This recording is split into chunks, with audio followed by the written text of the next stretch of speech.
Friends, வணக்கம். இயல்பான வாழ்க்கை சேனலுக்கு உங்கள் அனைவரையும் அன்போடு அழைக்கிறேன். ஃப்ரெண்ட்ஸ், இன்றைக்கி நான் லாலா சமைக்க போகிறேன். இது மலை மொழியில் லாலான்னு சொல்லுவாங்க. தமிழ் மொழியில் என்னன்னு தெரியல ஃப்ரெண்ட்ஸ். நீங்கள் தான் எனக்கு சொல்லி தரணும். யாருக்காச்சும் தெரிஞ்சிச்சுன்னா கமெண்ட் பாக்ஸில் சொல்லுங்கள் ஃப்ரெண்ட்ஸ். இதோட பேர் தமிழில் என்னன்னு தெரியல. இதை நான் சுத்தமாக க்ளீன் பண்ணிவிட்டு இப்போ எடுத்து வச்சுருக்கேன் ஃப்ரெண்ட்ஸ். இது சமைக்கிறதுக்காக இதை நான் கிச்சப் செய்ய போகிறேன். நல்லா உரப்பாக இருக்கும், ஆனால் கிச்சப். இந்த லாலாவை வீட்டு ஸ்டைலில் சமைக்கணுன்னா வேறு மாதிரி இருக்கும் ஃப்ரெண்ட்ஸ். இது இப்போ நான் ரெஸ்டாரண்ட் ஸ்டைலில் சமைக்க போகிறேன். இது பக்கத்து வீட்டுக்காரவங்க சமைச்சு கொடுக்க சொல்லி கேட்டாங்க. ஸோ நான் அவங்களுக்காக ஸ்பெஷலாக சமைக்க போகிறேன் ஃப்ரெண்ட்ஸ். ரெஸ்டாரண்ட் ஸ்டைலில் நான் சமைக்க போகிறேன்.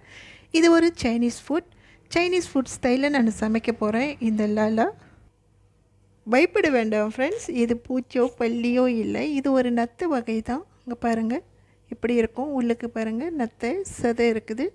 நத்தை வகை தான். உங்களுக்கு தெரிஞ்சிச்சுன்னா கண்டிப்பாக தெரியும். இது பூச்சி வகையோ பாம்பு வகையோ பல்லி வகையோ இல்லை.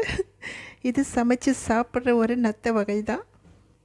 சில பேருக்கு இது எப்படி க்ளீன் பண்ணுறதுன்னு தெரியாது ஃப்ரெண்ட்ஸ். இது எப்படி க்ளீன் பண்ணணுன்னா, இந்த நத்தையை என்ன பண்ணணும், வாங்கிட்டோன்னே இதிலேருந்து நீரெல்லாம் எடுத்துகிட்டு அப்படியே விட்டுறணும். காலியாக்கிட்டு விட்டுறணும். அது என்ன பண்ணணும், அதோடய வாயெல்லாம் திறக்க ஆரம்பிக்கும்.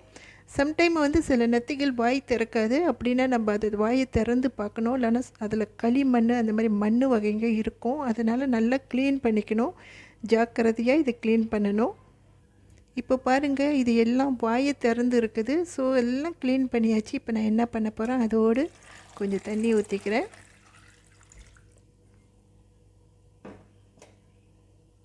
தண்ணி ஊற்றிட்டு அதில் நான் என்ன பண்ண போகிறேன், கொஞ்சமாக உப்பு போகிறேன் ஃப்ரெண்ட்ஸ். கொஞ்சம் உப்பு போட்டுக்கலாம் இதில். அடுத்ததாக இதில் கொஞ்சம் மஞ்சள் தூள் சேர்த்துக்கலாம். பாருங்கள் ஃப்ரெண்ட்ஸ், நான் அடுப்பை சின்ன அனலில் வச்சுட்டு இதை நான் கொஞ்சம் லைட்டாக கொதிக்க விட்டேன். இது எல்லாம் வாயெல்லாம் நல்லா திறந்துக்குச்சு.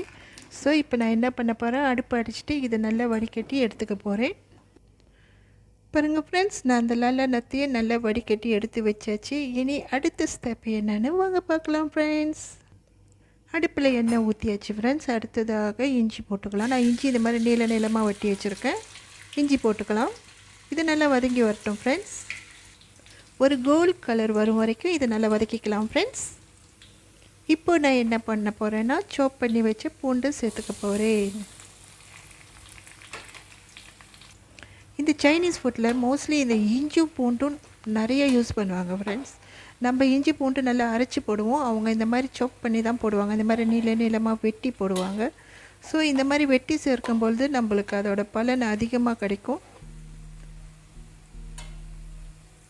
நான் இப்போது கொஞ்சமாக கருவேப்பிலை சேர்த்துக்கிறேன் ஃப்ரெண்ட்ஸ். கருப்பிலை, நாட் கருவேப்பிலை, வேப்பிலை. அடுத்ததாக வெங்காயம், வெட்டி வச்ச வெங்காயத்தையும் சேர்த்துக்கிறேன் ஃப்ரெண்ட்ஸ். சைனீஸ்காரவங்க வெங்காயம்லாம் அதிகமாக வேக விட்டுக்க மாட்டாங்க. கொஞ்சம் முழுசாகவே இருக்கும், பச்சையாகவே இருக்கும் ஃப்ரெண்ட்ஸ். அடுத்தது இதோட கூட நான் வெட்டி வச்ச கார பச்சை மிளகாய், ஊசி மிளகாய் ரெண்டையும் சேர்த்துக்கிறேன் ஃப்ரெண்ட்ஸ். ரெண்டும் ஒரே வகை மிளகாய் தான். கொஞ்சம் கூட காரமாக இருக்கும், அதை விட கொஞ்சம் குறைவாக இருக்கும். அந்த மாதிரி ஒரு மிளகாய் தான் இது ரெண்டும். நான் இப்போது கொஞ்சமாக கரம் மசாலா தூள் நான் இதில் ஆட் பண்ணுறேன் ஃப்ரெண்ட்ஸ். இதிலே நான் 1 ஸ்பூன் கார மிளகாய் தூளும் ஆட் பண்ணுறேன் ஃப்ரெண்ட்ஸ்.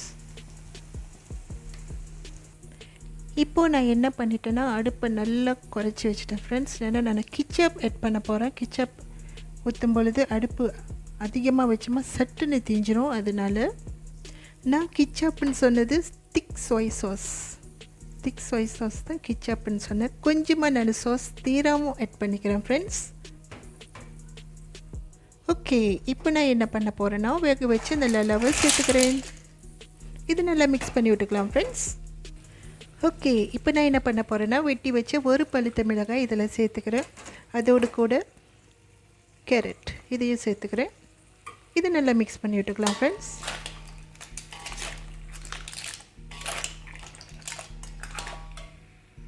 ஓகே, இவ்வளோ தான். நான் இதை பிளேட் பண்ணிவிட்டு உங்கள்கிட்ட காட்டுறேன். பாருங்கள் ஃப்ரெண்ட்ஸ், இது பார்க்க மட்டும் இல்லை ஃப்ரெண்ட்ஸ், சாப்பிடவும் செம்ம உரப்பு அப்படி தான் இருக்கும். இது அப்படியேவும் சும்மாவும் சாப்பிடலாம். இது சோறுக்கும் வச்சு சாப்பிடலாம் ஃப்ரெண்ட்ஸ். என்ன ஒன்று, இப்போ நண்டில் ஆஞ்சி சாப்பிட்றோம் இல்லைங்களா, அது போல் தான் இதையும் ஆஞ்சி சாப்பிடணும். சாப்பிடும் பொழுது இது நம்ம வீட்டுக்கு சமைக்கல ஃப்ரெண்ட்ஸ். நம்ம வீட்டுக்கு சமைக்கிறதா இருந்தால் நான் உங்களுக்கு சாப்பிட்டு காட்டியிருப்பேன். இது அப்படியே கொண்டு போய் அலக்குன்னு நேபர் ஹவுஸ்கிட்ட கொடுக்கணும். அதுக்காக தான் நான் இது இப்போ சமைச்சிருக்கேன். இந்த சமையல் உங்களுக்கு பிடிச்சிருந்துச்சுன்னா நீங்களும் உங்கள் வீட்டில் இதே மாதிரி சமைச்சு பார்த்துட்டு சாப்பிட்டு பார்த்துட்டு எப்படி இருக்குன்னு சொல்லிவிட்டு கமெண்ட் பாக்ஸில் சொல்லுங்கள் ஃப்ரெண்ட்ஸ். நீங்கள் இந்த வீடியோவை பார்க்குற புதியவராக இருந்தால் ஐயோ ஷேக் ஆகுது கை. நீங்கள் இந்த வீடியோ பார்க்குற புதியவராக இருந்தால் நீங்கள் என்ன பண்ணுங்கள், மறந்துடாமல் என்னுடைய சேனலை போயிட்டு விசிட் பண்ணுங்கள் ஃப்ரெண்ட்ஸ். விசிட் பண்ணிங்கன்னா உங்களுக்கு கண்டிப்பாக என்னுடைய சேனல் பிடிக்கும். கண்டிப்பாக என்னுடைய சேனலை சப்ஸ்கிரைப் பண்ணுவீங்க. மறந்துடாமல் ஆல் பட்டன் தட்டி வச்சுக்கோங்க ஃப்ரெண்ட்ஸ். அப்போ தான் நான் போடுற ஒவ்வொரு வீடியோவும் உங்களுக்கு நோட்டிஃபிகேஷனில் வரும்.